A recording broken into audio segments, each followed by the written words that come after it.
Hello everyone, welcome to channel learn with ease. आज का topic है हमारा फाइनेंशियल स्टेटमेंट्स का, जिसमें हम सॉल्व करेंगे क्वेश्चन नंबर 15 को। और इस क्वेश्चन में आप बनाने वाले हो trading account, profit and loss account और बैलेंस शीट, मतलब कि कंप्लीटली तीनों अकाउंट को बनाना है इस क्वेश्चन में आपको। अब इस क्वेश्चन को इजी वे में, बिना मैसअप किए और जल्दी से कैसे कंप्लीट कर सकते हैं, यही सारी चीजें सीखेंगे आज के लेसन में, आज की वीडियो में। तो बने रहना एंड तक। ये क्वेश्चन आपका चैप्टर नंबर 21 डीके गोयल की बुक से लिया गया है। शुरू करते हैं आज का लेसन।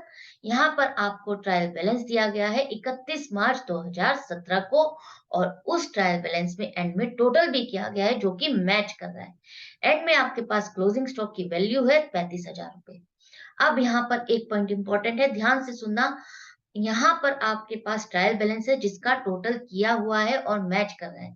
जिस केस में आपके पास ट्रायल बैलेंस हो और वो टोटल ना किया हुआ हो, उस केस में आपको उसका टोटल करके जरूर चेक करना है कि डेबिट साइड का टोटल क्रेडिट साइड से मैच कर रहा है या नहीं कर रहा। अगर वहां डिफरेंस आता है तो उस डिफरेंस को आपको क्या लेना है, सस्पेंस अकाउंट लेना है। ऐसा क्यों करना है हमको? क्योंकि जब आप बिना टोटल करे क्वेश्चन को सॉल्व करोगे तो आपकी बैलेंस शीट में जरूर डिफरेंस आएगा। क्यों? क्योंकि अगर ट्रायल बैलेंस में डिफरेंस है तो वो आपका मैच करेगा ही नहीं आपकी बैलेंस शीट को। आपकी एसेट और लायबिलिटीज मैच ही नहीं करेगी, और आप नर्वस होकर के सारा क्वेश्चन रॉन्ग कर दोगे और सारा टाइम स्पेंड कर दोगे अपने क्वेश्चन को चेक करने में। आपको ये गलती नहीं करनी है। आपको सिर्फ 5 सेकंड लगा के टोटल को चेक करना है ट्रायल बैलेंस का। अगर डिफरेंस आ रहा है तो आपको उसको सस्पेंस अकाउंट में लिखना है, जो कि आपकी बैलेंस शीट में जाएगा। तो यहाँ पर हमारे पास डिफरेंस नहीं है, टोटल मैच कर रहा है, तो हम अपने क्वेश्चन को कैरी अब अपना शुरू करते हैं। अब शुरुआत करने के लिए आपको बनाने होंगे अपने फॉर्मेट, पहले से ही तैयार रखने होंगे trading and profit and loss account का और बैलेंस शीट का। Trading and profit and loss account आप एक साथ बनाते हो। ऊपर ट्रेडिंग अकाउंट बनता है, नीचे प्रॉफिट एंड लॉस अकाउंट बनता है, जहां पर आप ट्रेडिंग अकाउंट का result, gross profit brought down करते हो।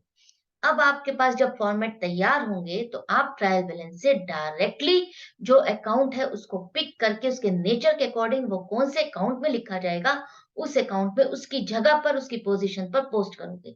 किस तरह से? देखो, पहला है हमारा परचेज अकाउंट। तो परचेज आपका खर्चा है जो कि ट्रेडिंग अकाउंट में आता है, तो आप इसको लिखोगे ट्रेडिंग अकाउंट में टू परचेज 60,000। इसको इनर कॉलम में लिखेंगे, ताकि अगर हमारे पास परचेज रिटर्न आती है आगे, तो हम उसको इजीली यहाँ पर लिख करके लेस करके आप आउटर कॉलम में फाइनल नेट परचेजेस की वैल्यू लिखोगे। अब यहाँ पर नेक्स्ट है आपके पास sales return. Sales return debit balance है, लेकिन हम इसको लिखते कहाँ है? यस, आपको सेल्स से माइनस करना है, इसलिए आप इसको इनकम साइड में लिखोगे, less sales return 1500 inner column में।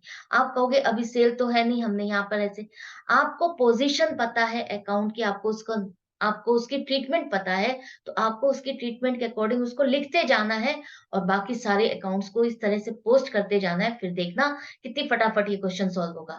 उसके बाद है प्लांट एंड मशीनरी, जो कि आपकी बैलेंस शीट में आती है। तो बैलेंस शीट में आ जाओ, एसेट है, एसेट साइड पे लिखोगे थोड़ा सा गैप छोड़ के, क्योंकि ऊपर आप लिखोगे करंट एसेट्स, जो कि आपकी होती है कैश, बैंक, डेटर्स।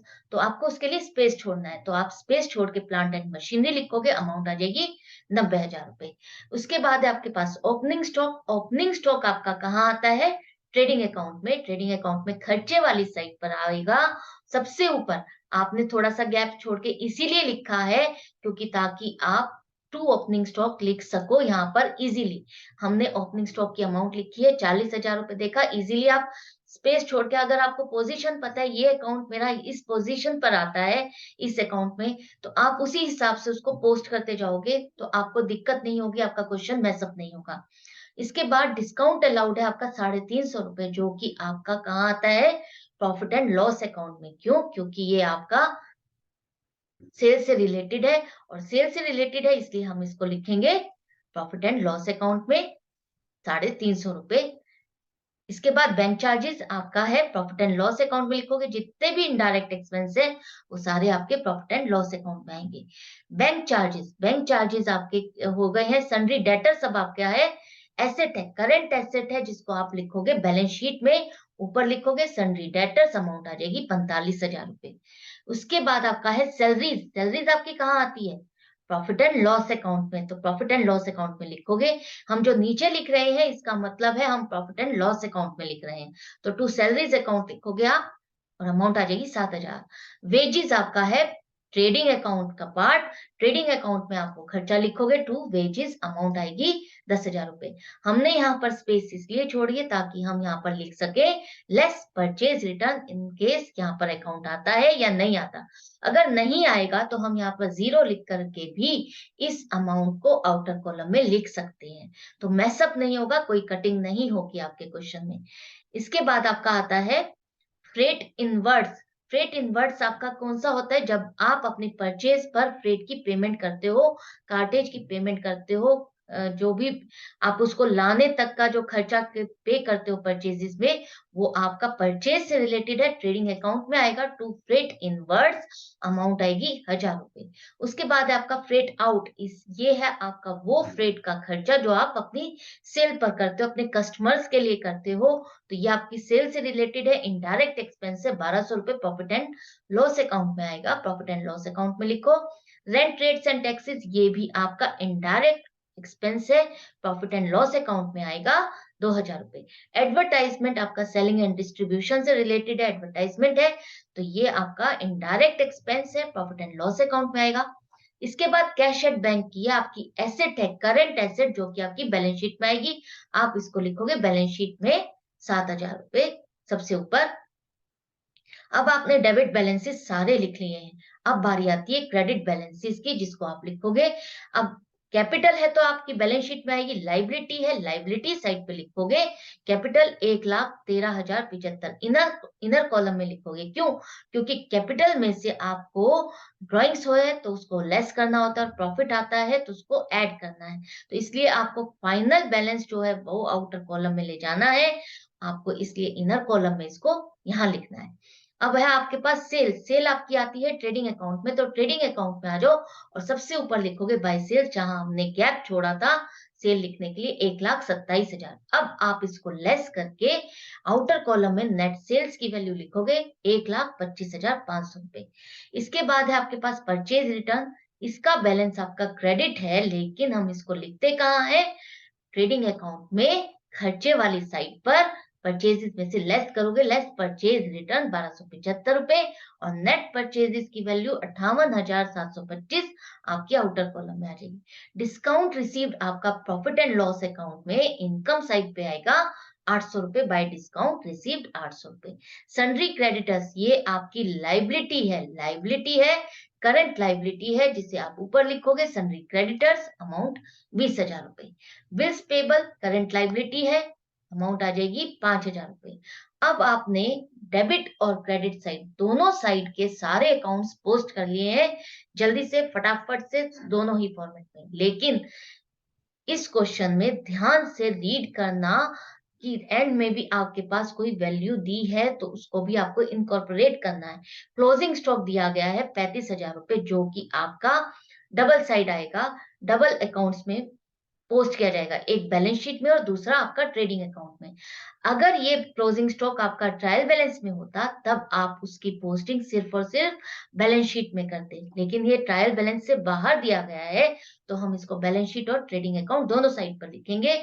अब ये स्टॉक है, एसेट है, इसलिए आप इसको एसेट में लिखोगे, करंट एसेट्स में 35,000 रुपए, और दूसरा इफेक्ट जो इसका आएगा वो आपका आएगा ट्रेडिंग अकाउंट में, और ट्रेडिंग अकाउंट में आप इसको कहाँ लिखोगे? क्रेडिट साइड पर। अब आप देखो, समझो, ये क्लोजिंग स्टॉक था, आपको इसको डबल इफेक्ट देना था, तो डबल इफेक्ट में आपने एसेट साइड पे डेबिट किया, वो डेबिट हो गया, और यहाँ आपने इसको क्रेडिट कर दिया 35,000 रुपए। क्यों किया? थोड़ा लॉजिकली सोचो। जब आप कोई स्टॉक खरीद रहे हो, या तो आपने उसको परचेज करके सेल में लगा दिया है, और जो बाकी बच गया है वो आपके लिए एसेट बच गया है, वो खर्चे में से जो आपने पूरा खर्चा किया है परचेज का, उसमें से आप लेस कर दोगे, तभी तो आपको उस उस स्टॉक की वैल्यू पता चलेगी, उस स्टॉक की कॉस्ट पता चलेगी कि हाँ, जो मैंने स्टॉक सेल किया है उसकी मुझे कॉस्ट कितनी पड़ रही है, क्योंकि ये स्टॉक तो आपने यूज ही नहीं किया, ये तो स्टॉक बच गया है। ये जो स्टॉक आपने यूज किया है वो है आपका opening stock plus purchases, minus जो बच गया है वो, जो बचा हुआ है वो आपके लिए एसेट है, वो एक तरह से इनकम है, इसलिए हम इसको क्रेडिट करते हैं। अब आपने जब यहाँ पर सारी पोस्टिंग कर ली है, सारे इफेक्ट ले लिए हैं, अब बारी आती है टोटल करने की, बैलेंस करने की, प्रॉफिट निकालने की। अब आप टोटल करोगे दोनों साइड का, पहले ट्रेडिंग अकाउंट में। ट्रेडिंग अकाउंट में अगर आप इनकम साइड का टोटल करते हो तो 1,60,500 रुपए आता है, और एक्सपेंस साइड का, डेबिट साइड का टोटल करते हो तो आता है 1,09,725 रुपए। मतलब कि इनकम ज्यादा है, खर्चा कम है, तो आपके पास आ जाएगा प्रॉफिट, और वो प्रॉफिट हमारा कहलाता है ग्रॉस प्रॉफिट। आप लिखोगे कहाँ, यहाँ टोटल ज्यादा है, यहाँ कम है, तो बैलेंस करने के लिए आपको कहाँ लिखना है, डेबिट साइड, खर्चे की साइड पर लिखोगे to gross profit transfer to P and L account. P and L profit and loss account होता है, और यहाँ अमाउंट लिखोगे 50,775 रुपए। एंड में आप यहाँ दोनों साइड पर टोटल लिख दोगे। यहाँ पर आपका ट्रेडिंग अकाउंट कंप्लीट हो जाता है। इसके बाद अब आप जो ये क्रॉस प्रॉफिट है, इसको आप अपने प्रॉफिट एंड लॉस अकाउंट में लेके जाओगे। आप लिखोगे यहाँ क्रेडिट साइड पे प्रॉफिट है, तो आप इनकम साइड पर ही लिखोगे by gross profit brought down 50,775 रुपए। यहाँ पर अब आपको प्रॉफिट एंड लॉस अकाउंट का टोटल करना है। इनकम साइड का टोटल आ रहा है 51,575 रुपए, और एक्सपेंस साइड का टोटल आ रहा है 12,650 रुपए। बैलेंस करते हो, डिफरेंस आ रहा है आपका 38,925 रुपए, जो कि आपके लिए प्रॉफिट है। प्रॉफिट यही है आपका net profit. Net profit transfer to capital account लिखोगे, यहाँ टोटल ज्यादा है, यहाँ कम है, इसके बैलेंस करने के लिए आपने कहा लिखा, डेबिट साइड पे लिखा to net profit transfer to capital account. Amount आ जाएगी 38,925 रुपए, और एंड में आप लिखोगे टोटल। इस तरह से आपका trading and profit and loss account complete हो जाता है। आपने देखा कितना जल्दी हमने कंप्लीट किया बिना मैसअप किए। अब इस प्रॉफिट को आपको लेके जाना है बैलेंस शीट में। बैलेंस शीट में आप कैपिटल में ऐड कर दोगे, ऐड नेट प्रॉफिट 38,925 रुपए, और टोटल करके फाइनल अमाउंट आपकी जो आएगी वो आ जाएगी 1,52,000 रुपए कैपिटल की आउटर कॉलम में। अब आपका बैलेंस शीट में भी फॉर्मेट कंप्लीट हो गया है, तो अब आप करोगे टोटल दोनों साइड का। दोनों साइड का टोटल आपका 1,77,000 आ रहा है, मैच कर रहा है, एसेट और लाइबिलिटी का टोटल मैच कर रहा है। इसका मतलब आपका क्वेश्चन करेक्ट है, कंप्लीट है, कोई मिस्टेक नहीं है। आई होप आपको ये क्वेश्चन अच्छा लगा होगा। देखा आपने किस तरह से हमने इस क्वेश्चन को बिना कंफ्यूजन के, बिना नर्वसनेस के, कोई मार्किंग करे बिना फटाफट कंप्लीट किया है। कोई अकाउंट हमारा मिस भी नहीं हुआ, हमें चेक भी नहीं करना पड़ा। तो इसी तरीके से अगर आप क्वेश्चन को करोगे तो बहुत इजीली और जल्दी फास्टली कंप्लीट कर पाओगे, और वो क्वेश्चन आपका करेक्ट होगा। कमेंट सेक्शन में मुझे जरूर से लिख के बताना कि आपको ये तरीका कैसा लगा। क्या आपको ये अप्लाई करने में इजी लगा, आपको अच्छा लगा, आपने इसको बिना मिस्टेक करे सॉल्व किया? मुझे अच्छा लगेगा अगर आप कमेंट सेक्शन में मुझे अपना रिस्पॉन्स दोगे तो।